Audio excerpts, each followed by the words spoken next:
Angelina, I am a graduate alumni here of UC Riverside. Califas Aslan is graduated here with a BA in Chicano Studies. And so then there's a couple of things that I want you to do. First of all, I want you to take out a paper and a pencil and take down some notes. This is for you, it's not for me, it's for your own personal edification, for your knowledge, so that you can go home and tell your brothers and sisters, because this is just an awesome workshop, and you're really going to enjoy this, okay? So please write down as many notes as you can. You're going to really enjoy this, and I'm going to tell you a lot of terminology, different words. So then, once again, you get the paper and the pen? Okay, here we go. Okay, so then another thing, I want everybody here to take off your shoes and your socks. Oh, you don't want to smell that. Don't do it, don't do it, don't do it. Okay, so this is what we call a knee-jerk reaction. This is what we call the blue pill and the red pill. How many people here saw The Matrix? This is the understanding of the blue pill and the red pill. If you take the red pill, you're going to know the truth. And the truth is very, very hard to understand and to comprehend because you've never been told the truth. Out of all these years that you've been in school, you've never been told the truth, okay? And I'll give you an example, the Pilgrims. The Pilgrims is a fantasy. It's a fantasy that they made up. There was anywhere between 3,000 to 20,000 people before, white people that came to work for the corporations before the Pilgrims came. But they tell you the story of the Pilgrims to make you believe and think that they were the good guys when they were the bad guys, okay? And so then this history, again, we go to Thanksgiving. The Indians saved, the Native Americans saved the white people from starving in the cold, freezing temperature, and then the Pilgrims killed the Indians. So we need to understand that history because you are indigenous. You are Native American. All right? And we're going to get to that. All right, so now, understanding that, we have to understand these concepts. There are three things. When I tell you your father was raped or your mother was raped, you're going to say, no, they weren't, because you've never heard that. All right? It's mental confusion, psychological trauma. All right? And this is what Chicano Studies is about. The first thing is you're going to shut down. I don't want to hear this. You're lying. You're lying to me. Okay? You're lying. And you go and you talk to your father, you talk to your mother, they're going to tell you no because they don't want you to know. Okay? The second thing, you're going to run away. Why are you going to run away? Because you don't want to hear it. I'm lying. You already talked to your parents. They said I'm lying, so you're not going to listen to me. The third thing is going to happen is you're going to turn around and kill the messenger. You're going to try to kill me and say, it's not valid. You really don't know the truth. You don't know what you're talking about. You don't have any credentials. You don't have any job. You know what I mean? So these are the things you're going to try to do. All right? This is all psychological. All right. So this is what we're going to be talking today. We're going to be talking about the Azteca, the Maya, and the Inca, and all their contributions. But first of all, before we get started here, we're going to ask a brown beret to tell you a little bit about their organization.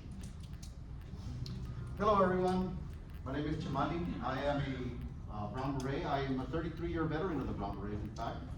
Been in the brown berets ever since I was 14 years old. Roberto here, he was the one that recruited me at the ripe old age of 14. But I became a brown beret because I wanted to fight for my people. You know, I was young and I was ambitious. I was gung-ho. I wanted to be a little pandillero, represent my hood and everything.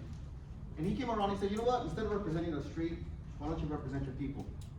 Why don't you go out there and fight, you know? Now, the Brown Berets are a revolutionary organization, got started in 1967, and we've been fighting for the rights of our people ever since then. Now, if you ever heard of the Black Panthers, how many here have heard of them? The Black Panthers, they were contemporary with us.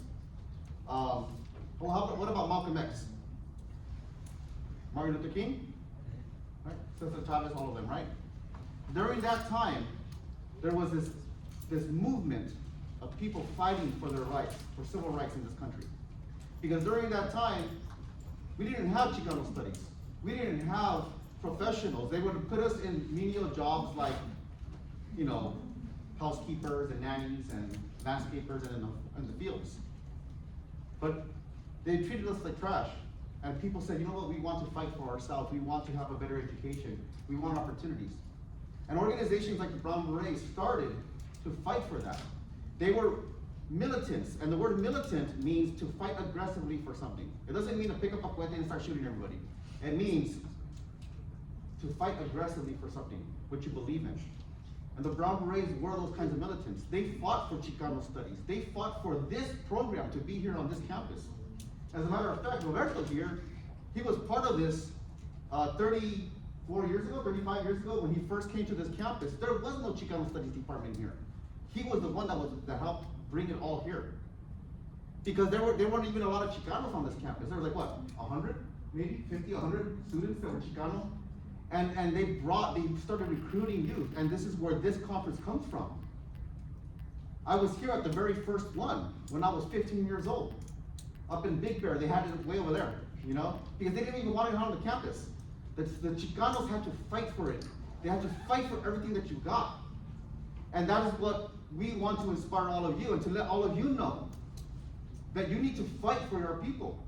Especially right now in the age of Trump, where they are rounding us up, they're taking away all our rights. Everything that we have fought for over the past 50 years, they have taken it all away. Women's rights, reproduction rights, our civil rights, our basic civil constitutional rights are being taken away. And we have to fight for that. We have to struggle. Because if it's not us, then who? It is our job, all of us here, to fight.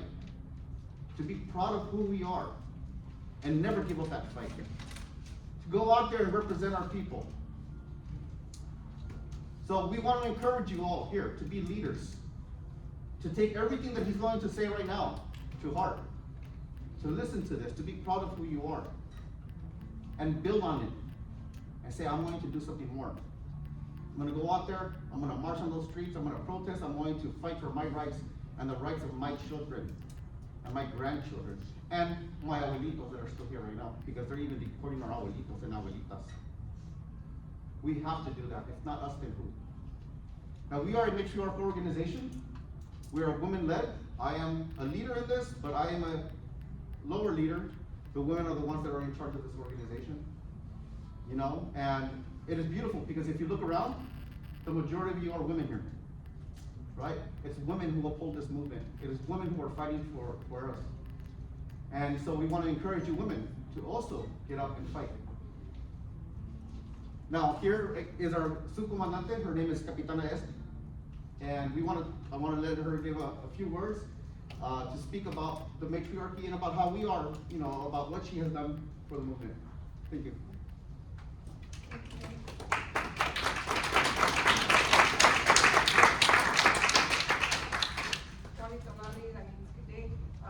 Capitana Este.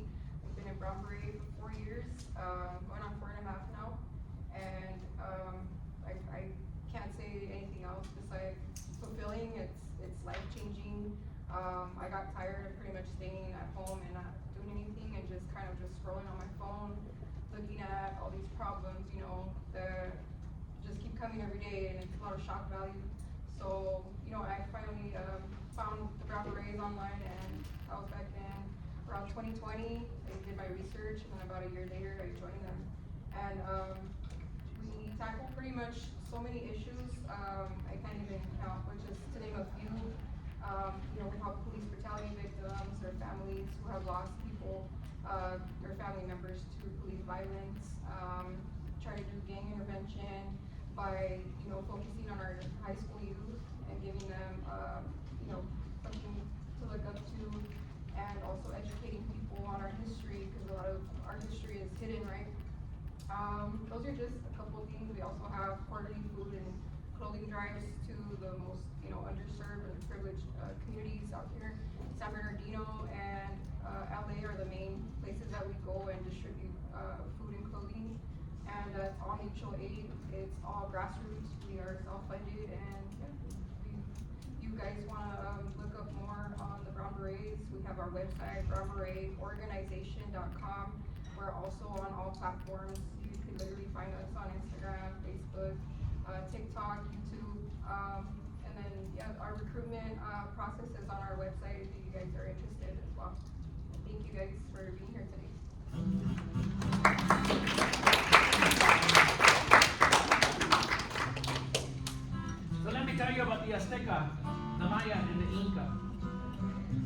We have been on this land for 100,000 years. We have walked from the Pacific coast to the Atlantic coast, from Alaska to the point of Chile.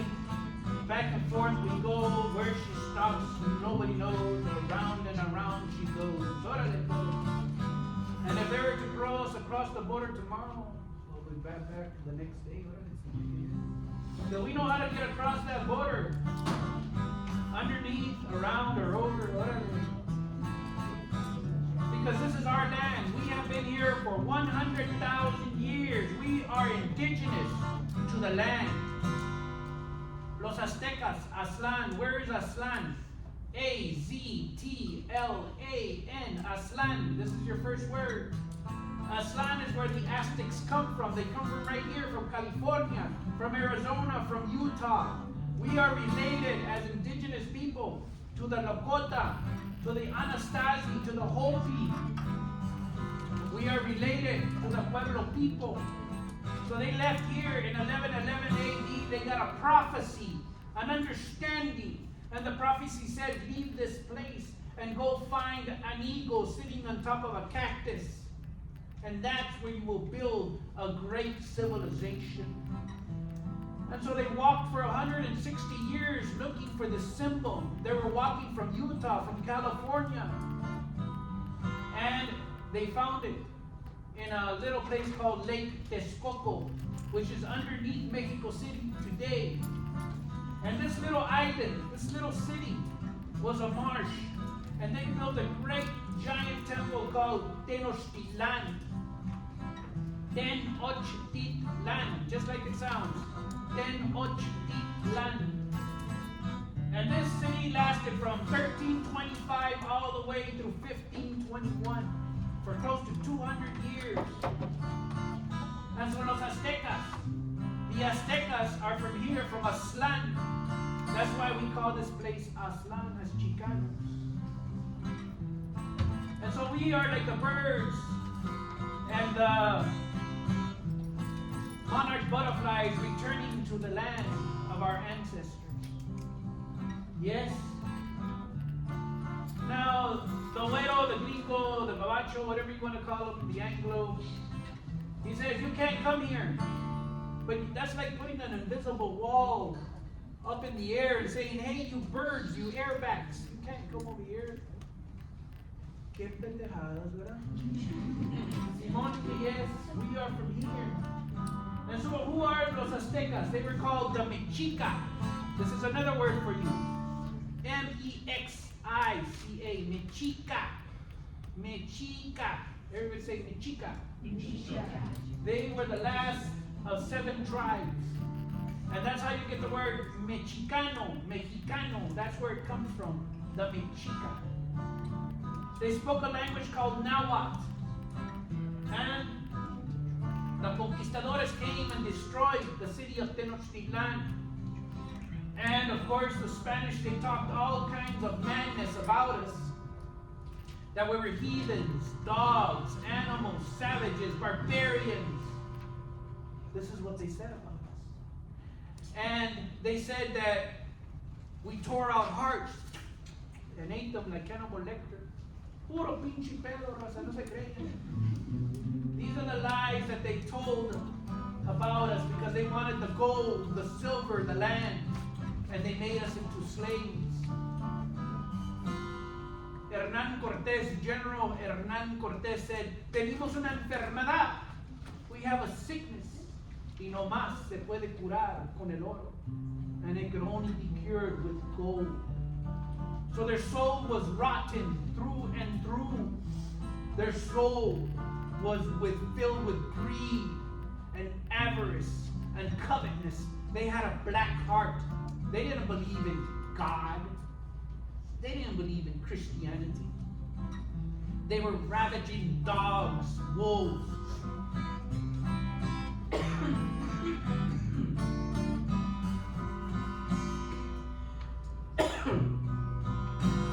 And so then,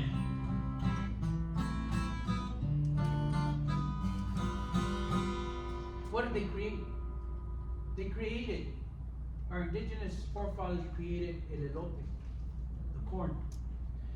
And the corn is the first GMO, genetically modified organism that would die without our hands. They took a little piece of corn, a kernel, a long piece of wheat, and then wrapped it and grew a corn on the cob. With the corn on the cob, that fed all of our people. And so the corn on the cob, you can't have maíz. You can't have tortillas. We've been eating tortillas for 10,000 years. You can't have chile picante corn, Osvaldo. Simon, que yes. You can't have popcorn. The Aztecas were eating popcorn. Simon, que yes. You can't have Doritos. And so many of these 3,500 different products come from corn. So this is our legacy. But on any other products do they say, thanks to the Aztec, the Maya, and the Inca? Charlie, we get no credit of any kind. And so los Aztecas, what else did they create? Well, they had a great giant civilization of course, 310,000 people. Now in England, London, it only held 60,000. And in France, Paris, it only had 60,000. We had 310,000 people. Now I have to give the comparison because they keep saying that we were the savages, that we had no civilization. But we did. Now in Europe, we had here in Tenochtitlan, we had an aqueduct. We had water running water. We had a sewer system that we controlled, that were taken out every single day. Not actually sewers underneath the ground, but pots. And they were taken out every single day. But in Europe, they threw all that stuff in the middle of the street. And if you stepped on it, well, too bad, so sad. They didn't know about microorganisms. And of course, they polluted all their water and their lakes. They polluted all of them. The only thing that they could drink in Europe was beer. And beer, because you have to heat the water in order to kill all the microorganisms in the water. So the only thing they had was beer. And so when Christopher Columbus came in 1492, estaba más pedo que la fregada. Estaba más perdido. Where are we at? I don't know. But they were going to India, where the Hindu people are. And why were they going there? To get opium, heroin. Because that was the only thing that they could take for diseases and ailments. So they were addicted to heroin. But they found Las Americas and they destroyed Native American life. They killed over 89 million indigenous people over a period, over a long period. That's how many people they killed through diseases, through their microorganisms. You see, we didn't have immunities. And they came with the smallpox. They came with tuberculosis and many other diseases that infected Native Americans. And so then, los Aztecas, what did they create? Well, they were astronomers, mathematicians, they were dentists and doctors. Dentists, they were putting jade inside your cavity, Simon Reyes. They were operating on your eyeball, believe it or not. I don't know if you can see afterwards, but they were operating on the Simon Reyes. Órale. And so what else did they create? They created, of course, chocolate, the god of the dreams. They created vanilla. Anytime you eat an ice cream of vanilla, thanks the Aztecs, the Maya, the Inca. For Valentine's Day, chocolate. But in any of the boxes, does it say thanks to the Aztec, the Maya, and the Inca? Chocolate. Tapioca. Every time you eat a tapioca yogurt, does it say thanks to the Aztec? Now the Aztecs, this tapioca is poison. How did they know it was poison? One Aztec ate it, they diluted it. They took the poison out of tapioca. And so then, what else did the Aztecs have? They had the bouncing ball made out of latex. Today we call it rubber, right? Because it's mixed in with other stuff. But it was latex, and this ball would bounce up and down. And the conquistador, he looked at the ball, and he took out his big old espada, his big old sword, and he killed the ball, and he slashed it to death. ¡Ay, es el diablo! ¡El diablo! ¡El diablo! Pendejo. It's just a ball, dude.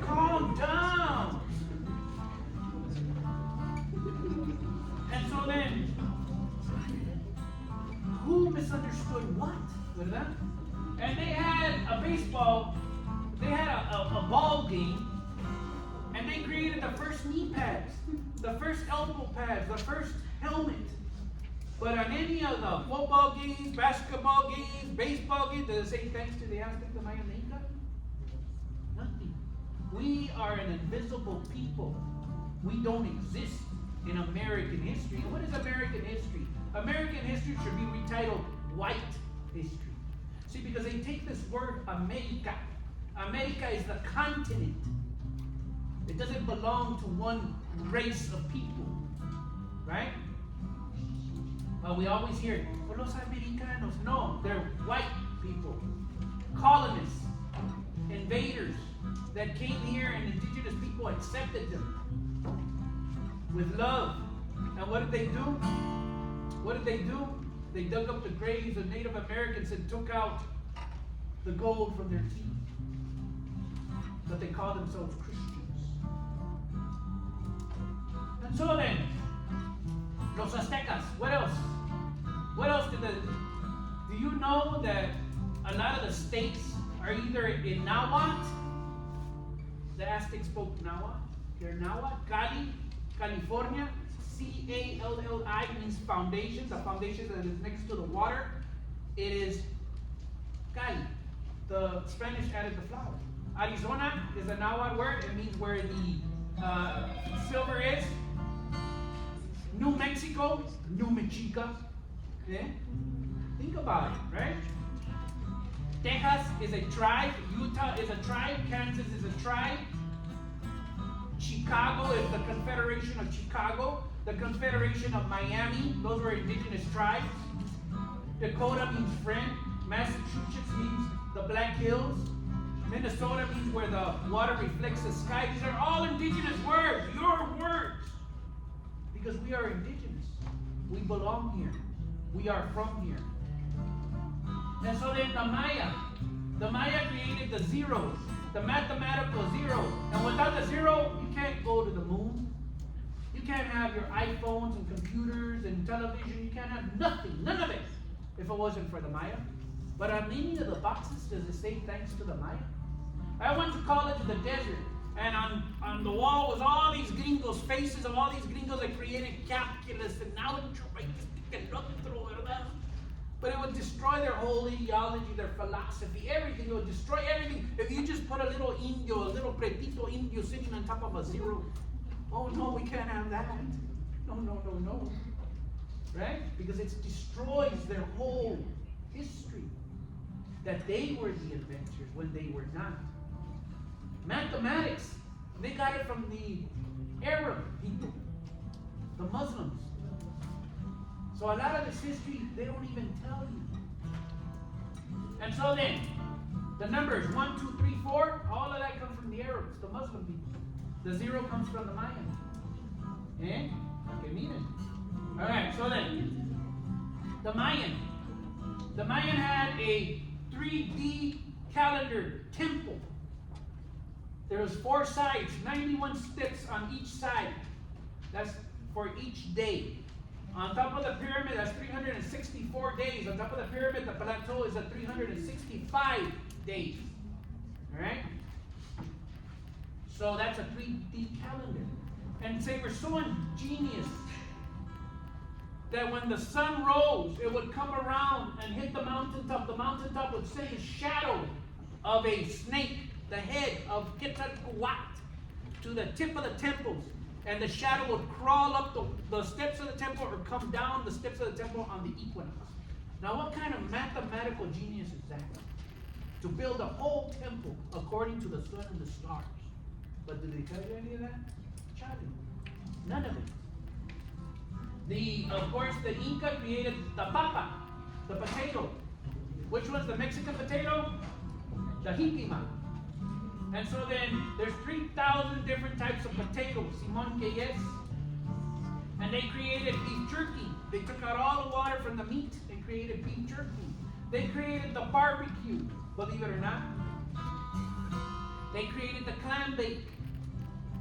All these things were created by indigenous people. And they had, of course, the Olmecs went to the tree, sucked out the milk, out of the tree, and they called it latex. And of course, the latex, they made the rubber ball, but they also put it on your shoes, and they put it on their coats because in the Andes it rains. It rains for 6 months straight. So they were the first ones with raincoats and rain shoes. They used tar. Tar, what we use for the streets today, they put it on the rooftop so that it wouldn't come in their house and rain inside their house. These were indigenous, smart, intelligent people. But according to, of course, the European, the white man, they're all savages, dogs, heathens, infidels. And of course that changed. Eventually we became greasers, spicks, wetbacks. And then that changed again, and now we became gangbangers, hoodlums, thieves, robbers. And you see how that changes? But it's still the same. Nothing changes for the Chicano. And so then, we created many different things. The chile. The chile has 4 times more vitamin C than the orange. And this is important because they called us chili-eating beings. And now, oh, they love chile. Oh my God, I gotta have some more chili. Oh my God. ¿Verdad? Whatever. And so you speak a lot of Nahuatl without even knowing it. Nobody speaks Spanish correctly. There's 17 different dialects in Spain alone. We speak what we call la Mexicanidad, which is Nahuatl Spanish. That's what it is. So a lot of the words that we use, tomate, the Spanish wouldn't eat the tomate because it's red, it's poison, ay, ni Dios, no te lo comes, te vas a morir. No, pendejo, it's just a tomato. And they took the tomato back to Italy and they made pizza and lasagna. But did they give us any credit on the boxes? No, we're invisible. We don't exist. And so then, ¿qué más, raza? Bueno, pues, now I want to tell you some words. So, because I talk about white people, a lot of people say, well, you're racist. My cousin is white. My mom, she's white. Okay, that's not what it is. Okay? Try to understand me and where I'm coming from. Okay? So, in order for someone to be racist, there is an equation, and I want you to write this down. Okay? Prejudice plus power equals racism. All right? Prejudice. I can be prejudiced because you're too tall. I can be prejudiced because you're brown. I can be prejudiced because you're white. I can be prejudiced because you're ugly. I can be prejudiced for any reason. But hate can go from 0 to 10, 10 killing you. I can hate the jeans you wear because they're too tight. That's a 5. I don't like your jeans. No respect. Okay? All right. So then, in order for me to have power, I have to be the owner of Walmart. And tomorrow, anybody weighing over 100 pounds is fired. You have to go home and lose weight. Anybody over 100 pounds. See, that's power. All right? You have to have power in order to be racist. Now, I can give you, as a white man, I can give you a Hispanic cop. I can give you power. It's temporary power, but I'm giving you power. It's temporary. I can fire you. It's only temporary. You're still not racist. You're still prejudiced. But you can use that power against your own people. You're going to go, I'm going to go arrest Mexicans because I hate Mexicans. Well, wait a minute, you're Hispanic, pendejo. Why are you going to go arrest Mexicans? Because they shouldn't be here. They're illegal. They're taking our jobs. No, pendejo. You're believing everything that they're telling you. All right? All right. So, this is what happens, okay? Now I'm going to give you 3 words. The first word is Anglo. Now these are in every creed, nationality, race, everything. Anglo is the good guy. He's the guy that would help you. He's the guy that believes in the Constitution of the United States and freedom for all. The Gabacho is the capitalist. He believes in money and money alone. He'll be your friend, but he wants your wife. Cuidado con el Gabacho, all right? And then the gringo, he don't like you. He don't like you because you're brown, because you're short, because you have black hair, because you have brown eyes, because you're Catholic, because you have a Spanish surname, because you keep having babies. Oh, you just go home. Wait a minute. you pendejo. You go home. Didn't? You have to understand. This is the terminology. All right. The next three words. Hispanic American, Latino American, Mexican American. These are important, okay? Chicano never, ever, ever uses American. Chicano is an indigenous word. We are indigenous. So why do these use these three words? To make you believe that you are an immigrant. All right? What is a migrant? A migrant is someone from this continent that goes back and forth. All right? An immigrant comes from across the ocean. It took them 3 months to get here on a boat. That's an immigrant. But they flip the words around. They use the words against you to make you believe that you don't belong here. That you just got here yesterday. No, we have been here for 100,000 years. All right? Hispanic, you're panic, everybody's panic. In order to be a Hispanic, you have to go to Spain, marry a white woman, come back, have children, and then your children go back to Spain and over and over and over. That's how you're a Hispanic. Okay, so you're not a Hispanic. All right? The next one, Latino. This came from the Spanish conquistador. The Spanish conquistador, he called it Latin America. Where does Latin come from? Look it up in the dictionary. It means Letuam. What the hell is Letuam? Letuam is a little region in Italy where the Romans were. Are you Roman? Do you speak the Roman language? No. Then why do you call yourself Latino? Right? The salsa of the month. Latino. See, I can dance, I can boogie. Right? And so then the next one, Mexican American. Yes, you're Mexican, but you're not quite American yet. You're going to be an American one day. When you dye your hair blonde and put on blue contacts. All right? All right. Now, if you have natural blonde hair, I'm not talking about you. Okay? That's natural. I'm talking about people dyeing their hair. Why are you dyeing your hair? You know, I look in the mirror, and I say, damn, I'm cute. Why? Because I'm confident. Because I know I'm a Chicano. I know I belong here. Everybody close your eyes. And what's the first thing that you see when you see inside the mirror? What do you see? What do you see? Tell me. What else? Come on. A white man. American flag. Well, you'll never be a white man. You'll never be an American flag. So how come you don't see yourself in that mirror? You understand what I'm saying? This is what they make you believe. And so then, these are the words that we need to understand, that we are Chicano. Chicano is an indigenous word, we are from here. All right, now the next thing. The philosophy of the indigenous people. This is round, this is square. These are two philosophies. This one comes from Europe, this one comes from this continent, the Americas. All right? Now think about this. It's in our food. The tortilla is round and brown. White bread is straight and square. Eh? You guys ever think about that? Think about it. This is how we think. All right? So we understood that everything is a circle. Our indigenous forefathers, we knew that everything was in a circle. The embryo, the chicken, the egg from the chicken. The planet is round. The planet goes around the sun. The sun and our galaxy goes around a big giant black hole. Everything's a circle. It's a bubble within a bubble within a bubble within a bubble. And that's the reality. And the gringos are now saying it. But they wouldn't say it before. They called us savages, heathens, dogs, animals, infidels.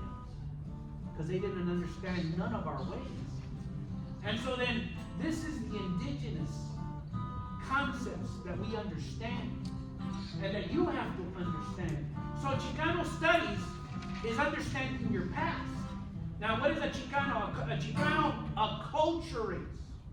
A Chicano, write this down, Chicano acculturates. That means that I learn my history plus the gringo's history, and I put it all together, and I learn English and I learn Spanish. That's acculturation. Hispanic assimilates. He assimilates. He becomes white. He loses his Spanish. He can't eat beans because he gets too much gas. Oh, no beans, por favor. Right? Right? Enchiladas? Oh, no, I don't want none of that. That's hot. It's so hot. Right? So we need to understand the differences between this terminology and what it means. All right. So let me take a little break here. Hold on. What time is it? 2:39. 2:39. Okay, we got 20 minutes. And so then, the Azteca, the Maya, and the Inca, this is our past. And so then the indigenous people, when they prayed, they went to a tree. And they kneeled in front of the tree and they said, thank you, tree. Thank you for giving life to the birds. Because they eat and they live on the tree. Thank you, tree, for giving me shade.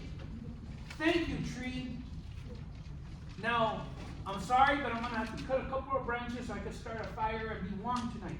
But thank you. I appreciate it. And the gringo came along and he saw this and he said, oh my God, that's the tree god. No, pendejo. He's giving thanks to life. See, because everything is alive. Everything around us is alive. This guitar, they tell you this guitar is dead. It's not dead. The atoms in here, they're all moving. All of them. You just can't see them. You cannot perceive all the atoms moving in here. All right? All right. Energy, the way energy moves. The Aztecas, they understood energy and how energy moves back and forth. But the conquistadores came and they said, oh mi Dios, es el diablo, es el diablo. They were really backwards, okay? The Aztecas would take their energy, they would take their hand, and they would push the energy from their arm into a rock. It's called a healing rock. Think of the rock as a battery, all right? Now the battery, or the rock, they would take the rock, they would take to somebody who's sick, and they would aim the rock, and they would shoot the energy from the rock into that person. This was called magic. It's not magic. It's how to manipulate energy, okay? Now in church, we do the same thing. When we go to church, we ask for the healing hands, and they put their hands on you and they pray. There's 50 people surrounding you and they all pray. That energy is being moved from your body from their body into your body, and it's healing you. Some people have instantaneous healing. Some people, it could take 20 sessions of this stuff. But it can heal you. This is how energy is moved from person to person. But because they didn't understand that 500 years ago, well, it's the devil. Everything's the devil. And that's the problem. So the indigenous people, they understood this. They understood that you need to take care of the environment. What did the gringo do? He came and he killed 60 million buffalo in order to destroy the indigenous tribes of the Plains Indians, the Lakota. 60 million buffalo they killed. Not thousand, million. 60 million buffalo. Can you believe that? Just to get to the Indians, to destroy the Indians. Right? And now today, in these university classes, they're like, the professor, a white guy, oh my God! You see, the environment, if you just kill one species, it affects the entire environment. Oh, pendejo. We've been telling you that for 500 years. But you didn't listen to us. Why? Why are we invisible? And so there it is, Raza. Now, this is where I'm going to leave you. I'm going to sing a song, and I'm going to try to ask a couple of questions real quick. See if you have any questions for me, right? Listo.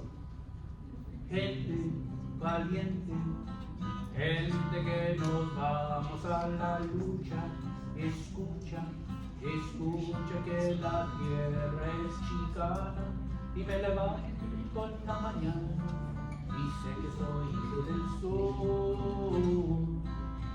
Sol, mira la vida pues es fruto de la tierra, guerra contra el capitalista que continúa en su conquista de la gran gente del sol.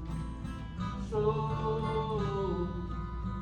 hey, listen, listen to the people in the fields now, struggling, fighting for a better life and deal. That's my Jefita in the field. She's struggling for a better deal.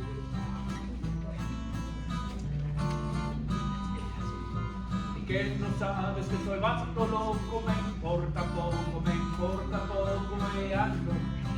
ando in mi Chevy cruising, never losing any time at all.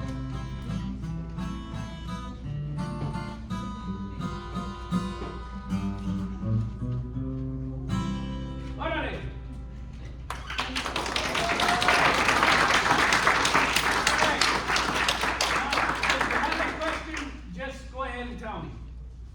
Any questions for me? All questions are good questions. Don't hold back. What part of the valley are you from? I'm from the Coachella Valley, from Coachella. I am from the Barrio Nuevo, Avenue 52. Come on, órale. Anyone else? Anything. Even if you think it's a crazy question, now's the time. You're not going to get another opportunity to be. I have one. How long have you been a robbery for? I've been a brown beret for over 40 years. Yeah. Any other questions? You have your original beret with you? Yeah, actually I did bring it. It's right here. I was gonna put it on, but I didn't get a chance. Se me va la onda, you know. But I did bring it. All right. Any other questions? Come on, guys. Now's Go ahead. Yeah, go ahead. chance. In the back. How old am I? People shouldn't say their age. I mean, come on. He's 34. I'm 22. Anyone else? What would you call that style of music? Okay, so this style of music is called Chicano movimiento music. It's what we call protest music, and there's a lot of it. So I am on radio. Did we pass out the flyers? Yes. So I am on radio every Friday night for 2 hours. You can only pick us up on UCR 88.3 FM. We're on the internet, and we're on your iPhone or tune in radio, whatever you got, where you can find us. This is protest music. So this music came out in the 1960s, and it's very important because it tells our struggle. It's like watching a documentary. It's like watching a movie about Chicanos. So you start paying attention to the music, to the song, and why they're saying it. Because we have gone through a lot of struggle in the last 500 years. We have been fighting for 500 years. We have been resisting the occupation. This is why we call it occupied America. Because this country belongs to us, the land belongs to us. And so then that's what this music is. Anyone else? Sing us another song. All right. Let's see what I got for you. All right. Something quick. Chicano, yo soy Chicano, 'cause I'm brown and I'm proud and I'll make it in my own good damn way. Who's a way? That's like Vegas Unidos, United Way. Some people call me violent 'cause I'm no longer the silent pobrecito mexicano. Chicano, yo soy Chicano. All my brothers come together right now. And all across the USA, I just woke up to say Chicano, soy Chicano, right on. Chicano, yo soy Chicano. I can fly just as high and as long as I want to. So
farm workers hello and goodbye.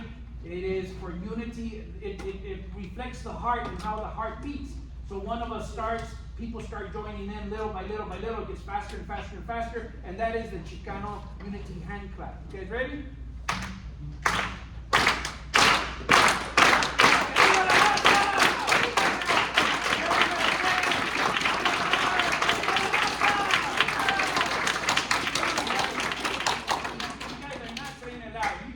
Yell it out and say it loud. Ready? Okay.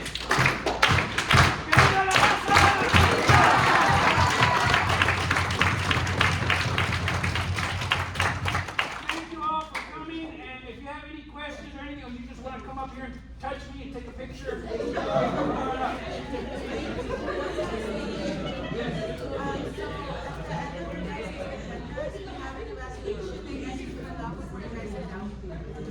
fill out your evaluation, guys, before you go.